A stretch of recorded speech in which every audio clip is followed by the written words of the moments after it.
जनसंख्या वृद्धि अगला पॉइंट है जो बिल्कुल अपना अलग ही है। अब यहां पे बात करें तो जनसंख्या वृद्धि का तात्पर्य अर्थ क्या है इसका।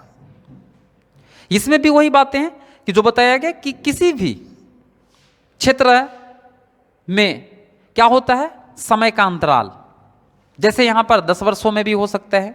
अब 10 वर्ष में जनगणना कहीं अपना रूप देखा जाता है, तो इस अपना जनगणना के अपना वर्षों के आधार पर जो 10 वर्ष का आंकड़े का आकलन यहाँ पे शामिल किया गया, वो किसी भी देश का या किसी भी राज्य का या किसी भी अपना स्थान के जो निवासियों की संख्या में जो परिवर्तन होता है उसी को अपना जनसंख्या वृद्धि के नाम से जाना जाता है।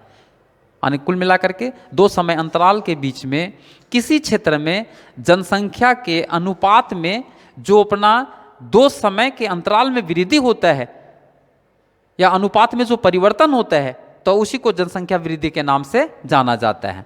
तो भारत में अपना जनसंख्या का जो बताया गया दशक की वृद्धि यानी 10 वर्ष में अपना वृद्धि दर है वो बताया गया 2011 का आंकड़ा, इसमें 17.64 रहा है।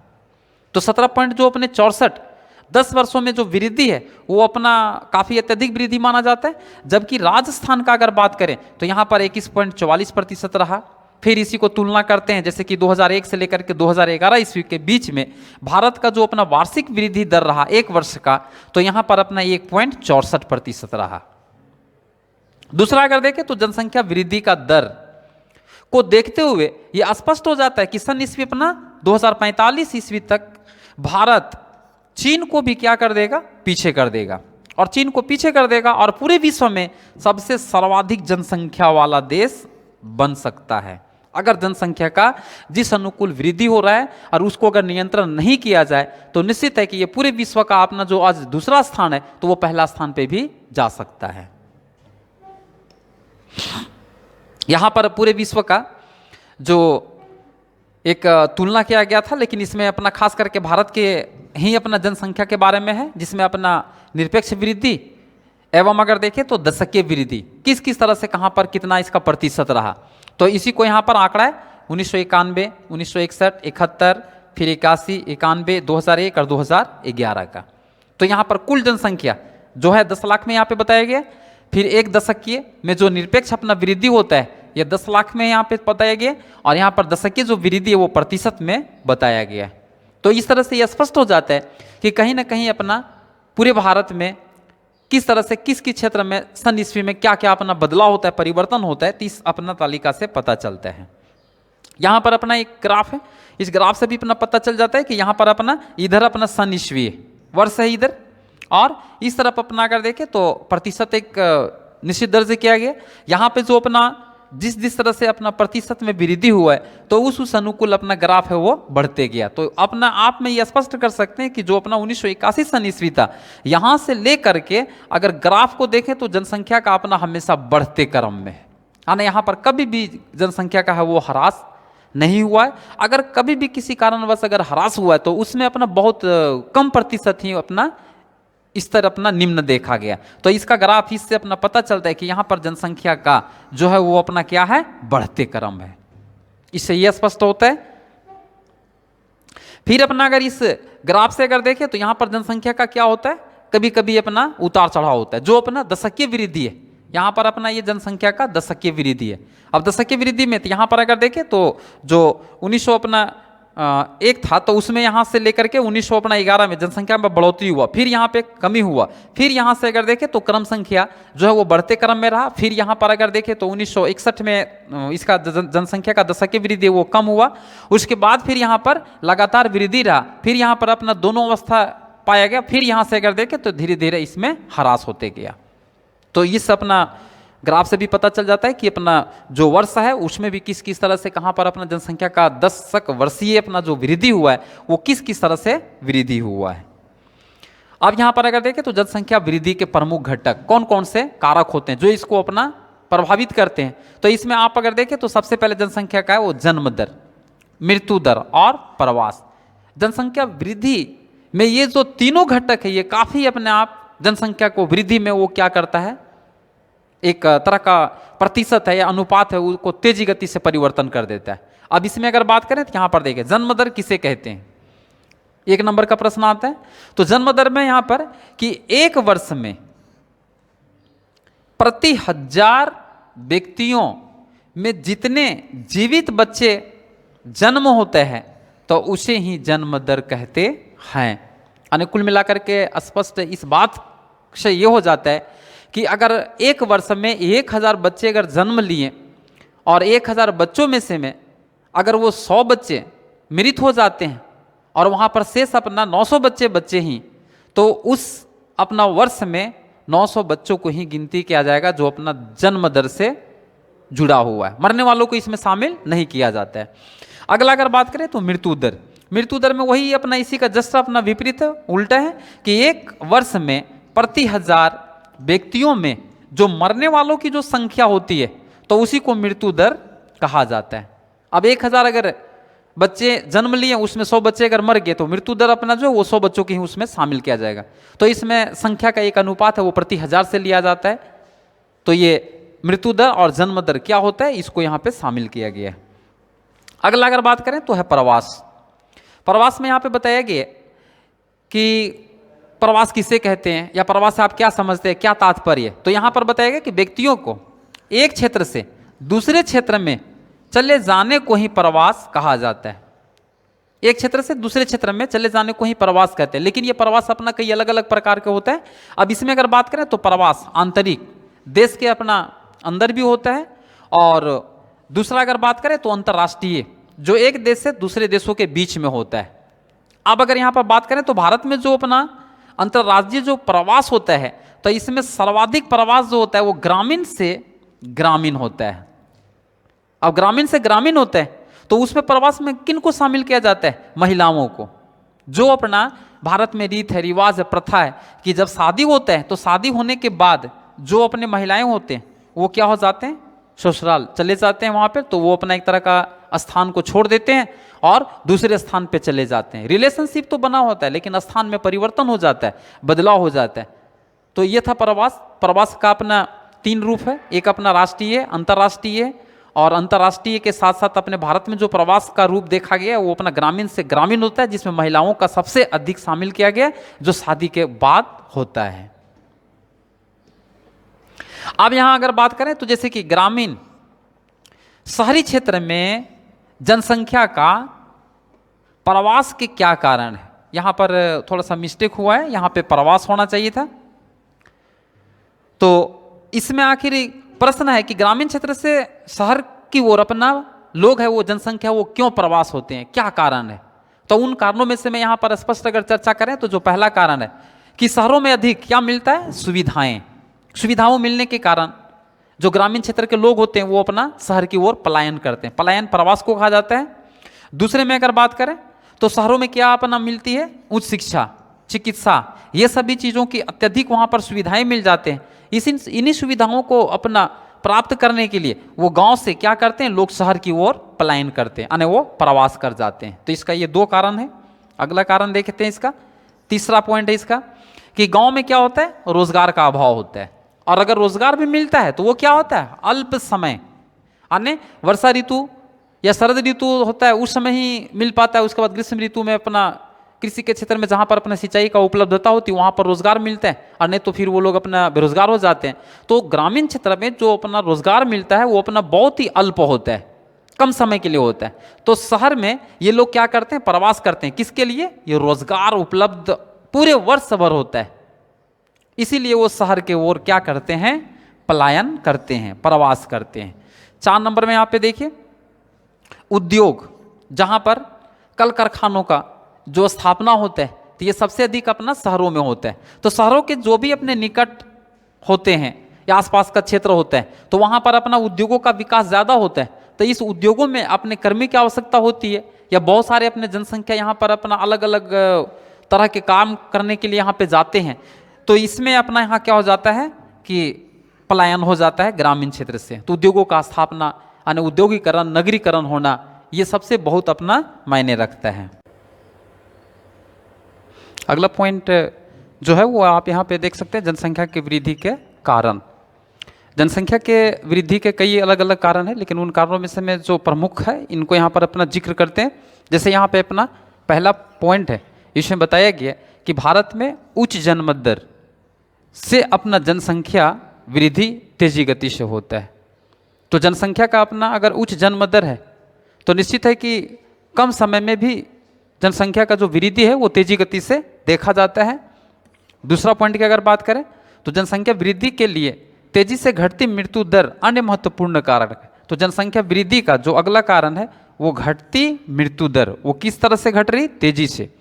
अगर जन्म जितने शिशु ले रहे हैं तो उस अनुकूल अगर मृत्यु दर नहीं होता है और अपना मृत्यु दर में अनुपात अगर लगातार घटते जाता है तो निश्चित है कि जीवित बच्चों की संख्या अधिक हो जाता है, तो वहां पर अपना जनसंख्या वृद्धि स्वतः हो जाती है। तीसरा पॉइंट है, दूसरे देशों से जनसंख्या के भारत में प्रवास के कारण जनसंख्या में वृद्धि होती। तो साफ स्पष्ट है कि भारत जो अपना देश है वो पहले से ही जनसंख्या यहाँ पे काफ़ी अत्यधिक है, और जब अपने पड़ोसी राज्य या जो पड़ोसी देश हैं तो वहाँ से भी क्या हो जाता है कि जनसंख्या इस अपने देश में प्रवास करते हैं, और जब यहाँ पर जनसंख्या प्रवासी जो बाहर से देश से आते हैं तो यहाँ पर अपना जनसंख्या का क्या हो जाता है? तेजी गति से वृद्धि हो जाता है। अगला पेज पे देखते हैं, 4 नंबर पे यहाँ पे कि देश में बाल विवाह अपने समाज के लिए क्या अभिशाप है, और आज भी भारत की परंपरा जो है बहुत सारे वैसे अपना प्रदेशों में देखा जाता है कि बाल विवाह का प्रचलन है। तो बाल विवाह एवं बहु विवाह जो ये प्रथा है उस प्रथा से भी जनसंख्या में क्या होती? तेजी गति से वृद्धि होती है। तो इसका जो अपना चौथा मुख्य कारण था, एक बाल विवाह बहु विवाह, ये भी जनसंख्या वृद्धि करने में काफ़ी एक प्रभाव करता है या इसमें स्थितियों को बदलाव लाता है। 5 नंबर पॉइंट में देश में शिक्षा ज्ञान का क्या है? अभाव है, और ज्ञान और अभाव के कारण ही जनसंख्या यहाँ वृद्धि का कारण होता है। अन्य जो व्यक्ति या शिक्षित होते हैं या ज्ञानी होते हैं तो उन्हें ये अपना महसूस नहीं कर सकते, ये उन्हें अपना पता नहीं होता है कि जनसंख्या वृद्धि होने से हमारे परिवार के ऊपर या समाज के ऊपर या देश के ऊपर क्या इसका प्रतिकूल प्रभाव पड़ता है। तो ये अपना समस्या है जो शिक्षा और ज्ञान से है। 6 नंबर पे यहाँ पे देखें, देश में निरोधक साधनों जो अपना सरकार के द्वारा विभिन्न परियोजनाओं के माध्यम से पूरा किया जाता है, इसका यहाँ पर अपना क्या है? अभाव है। और यही निरोधक साधनों के अभाव के कारण लोगों में क्या देखा जाता है? जागरूकता का भी अभाव है। तो एक तो अपना निरोधक जो साधन है उसका भी अपना उपलब्ध तो करवाया जा रहा है, लेकिन जितना अपना अधिक से अधिक उपलब्ध होना चाहिए उतना तो अधिक उपलब्ध भी नहीं हो पा रहा है, इसका भी अभावग्रस्त है। दूसरी चीज के यहाँ के जो लोग हैं तो वो भी अपना क्या है? जागरूकता के अभाव है, और इसी जागरूकता के अभाव के कारण वहां पर अपना जनसंख्या वृद्धि दर को अपना नियंत्रण करने के लिए जितना अपना प्रयास होना चाहिए वो प्रयास नहीं हो पाता है, इसीलिए ये क्या हो जाता है? नियंत्रण नहीं हो पाता है। अब अगले पेज पे देखें, यहाँ पे 7 नंबर में यहाँ पे देख सकते हैं परिवार नियोजन कार्यक्रम। यह एक अपना सरकार के द्वारा योजना है जो अपना जनसंख्या वृद्धि नियंत्रण करने का उपाय के अंतर्गत इसको लाया गया। तो इसका भी अपना प्रभावी जो क्रियान्वयन न होने के कारण जनसंख्या में क्या हो रही? वृद्धि हो रही, और अपना जो वृद्धि दर का है वो प्रभावी जितना रोक लगाना चाहिए उतना अपना नहीं लगा पा रहे हैं। इसका एक ही कारण है कि सरकार ने तो योजनाओं को अपना विकास कर दिया, कार्यक्रमों को अपना लागू कर दिया, लेकिन यहाँ के लोग जितने अपना जनसंख्या है वो सभी अपना मुख्य रूप से प्रभावित नहीं हुए। उसको जितना अपना बेहतर ढंग से अपनाना चाहिए उतनी बेहतर ढंग से उन्होंने नहीं अपनाया, जिसके कारण ये योजना क्या हो जाती है? जनसंख्या वृद्धि का प्रभाव को जो अपना नियंत्रण जितना होना चाहिए वो नियंत्रण नहीं हो पाया। अब अगला जो है यहाँ पे देख सकते हैं 8, ग्रामीण क्षेत्रों में क्या है? जागरूकता और चिकित्सा सुविधाओं का अभाव है। तो ये दोनों इसका जो पहलू है ये सबसे बड़ी अपना जनसंख्या वृद्धि का एक प्रमुख कारण माना जाता है कि जब अगर ग्रामीण क्षेत्र के लोगों में जब तक अपना जागरूकता नहीं आएगा तब तक वहां पर जनसंख्या वृद्धि से जो समस्याएं होती है ये समस्याओं के बारे में वो विचार नहीं कर सकते। दूसरी चीज है चिकित्सा। भारत सरकार अपना पूरे देश में कई अलग अलग योजनाओं के माध्यम से विभिन्न प्रकार के चिकित्सा सुविधाओं का उपलब्ध करवाए, लेकिन जितनी अपने यहाँ पर अपना जनसंख्या है उस अपना जनसंख्या को अभी भी यहाँ पर जितना पर्याप्त होना चाहिए उतना यहाँ पे पर्याप्त नहीं है। 9 नंबर पे आप देखिए यहाँ पे लोगों में क्या है? पुत्र प्राप्ति। भारतीय संस्कृति के अनुसार एक अपना मान्यता है कि अपने वंश को आगे बढ़ाने के लिए पुत्र की आवश्यकता होती है, और ये पुत्र की चाह में वो क्या हो जाता है? कई पुत्रियों को जन्म दे देते हैं और उससे भी जनसंख्या में क्या हो जाती है? वृद्धि हो जाती है। तो यही सभी जो है प्रमुख अपना कारण माना जाता है जो जनसंख्या वृद्धि के कारण है। अब अगला पॉइंट अगर देखें तो यहाँ पर साफ स्पष्ट है कि जनसंख्या जो वृद्धि हो रही है तो इससे अपना उत्पन्न कौन कौन से समस्याएं होती, तो इसी के बारे में अपना जिक्र करेंगे। तो वहां पर अपना वृद्धि के बारे में पढ़ रहे थे, आप यहाँ वृद्धि से समस्याओं के बारे में अध्ययन करेंगे। तो इसका पहला अपना जो कारण है आप यहाँ पे देख सकते हैं, जनसंख्या वृद्धि अगर किसी भी देश में आर्थिक समृद्धि में वो क्या कर देता है, बाधा आती है। जनसंख्या जिस अनुपात में अगर वृद्धि होती है और उस अनुपात में वहां पर अगर संसाधन बेहतर ढंग से सभी आधारभूत आवश्यकताओं का अगर पूर्ति नहीं हो पाता है तो उसका आर्थिक विकास की जो गति वो अपना धीमी हो जाता है। तो ये एक बहुत बड़ी समस्या, एक बहुत बड़ी अपना ये बाधा मान सकते हैं जनसंख्या वृद्धि का जो है आर्थिक समृद्धि में।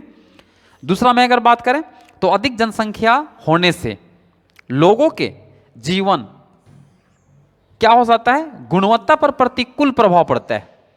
जनसंख्या तो वृद्धि होती है तो निश्चित है कि मानव का अपना जनजीवन है वो काफी अत्यधिक प्रभावित होता है। जो जीवन स्तर हो के ऊपर अपना एक बेहतर स्तर या उच्च स्तर होता है तो वो जनसंख्या वृद्धि होने के कारण उसकी लगातार भरपाई नहीं होने के कारण उसका धीरे धीरे जीवन स्तर का है वो अपना निम्न की ओर बढ़ते जाता है और उसका जीवन में प्रतिकूल प्रभाव पड़ता है। जैसे बहुत सारे कुछ वैसे लोग होते कि जिस समय जिस परिवार में जनसंख्या कम होती तो उसका भरण पोषण आसानी से हो जाता है और वहां पर कोई समस्याएं नहीं होती है। लेकिन जब जनसंख्या वृद्धि हो जाती है उस परिवार में और उसका भरण पोषण करने में काफी समस्याएं हो जाती है तो वो व्यक्ति क्या हो जाता है, अमीर से वो धीरे धीरे गरीब हो जाता है, यानी तो वो कई तरह के समस्याओं से वो जूझना पड़ता है उसे।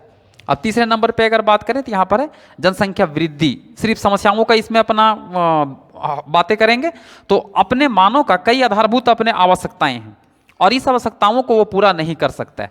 तो आधारभूत आवश्यकताएं तो बहुत है अलग अलग, लेकिन मुख्य रूप से अगर देखें तो रोटी कपड़ा और मकान है।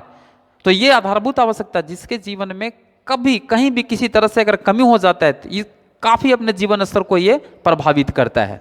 अब उसके बाद फिर अपना अगला पॉइंट के बारे में बात करेंगे। 4 नंबर पे यहाँ पे देखिए, तीव्र जनसंख्या वृद्धि से जो अपनी समस्या है वो क्या होती है, बेरोजगारी की और निर्धनता की समस्या बढ़ जाती है। अगर किसी भी देश में जनसंख्या अगर वृद्धि हो रहा है तो निश्चित है कि वहां पर अपना सबसे जो अपना एक विषम परिस्थिति प्रभाव डालता है वो बेरोजगारी। और जब बेरोजगारी होता है तो निश्चित है कि मानव का जीवन स्तर है वो निम्न हो जाता है और जब अगर निम्न हो जाता है तो वहीं पर अपना क्या हो जाती है, देखने के लिए मिलता है निर्धनता। तो ये इसका अपना प्रमुख कारण है। 5 नंबर में आप देख सकते हैं यहाँ पर जनसंख्या वृद्धि से भौतिक सुख सुविधाओं यानी मानव को जीवन जीने के लिए बहुत सारे अपना भौतिक सुख सुविधाओं की आवश्यकता होती है, उसके अपनाते भी हैं। लेकिन वहां पर अगर जनसंख्या वृद्धि होती है तो वहां पर बहुत जो एक आधारभूत आवश्यकता के साथ साथ भौतिक अपनी आवश्यकता होती है तो वो भी वहां पे कमी हो जाता है। जैसे पीने के लिए पानी, इसके बिना तो अपना मानव को जीवित रह पाना संभव नहीं है, लेकिन अत्यधिक जनसंख्या होने के कारण वहां पर अपना समस्या हो जाती है। बिजली जो आज का वर्तमान समय में इसका अत्यधिक उपयोग होता है, यातायात जो अपना आने जाने के लिए कहीं साधन होता है, उसके बाद अपना रहने के लिए आवास। तो ये भौतिक सुख सुविधाओं से लेकर के आर्थिक अपना जो सुख सुविधाएं आधारभूत आवश्यकता होती है तो ये दोनों के ऊपर इसका विपरीत प्रभाव पड़ता है।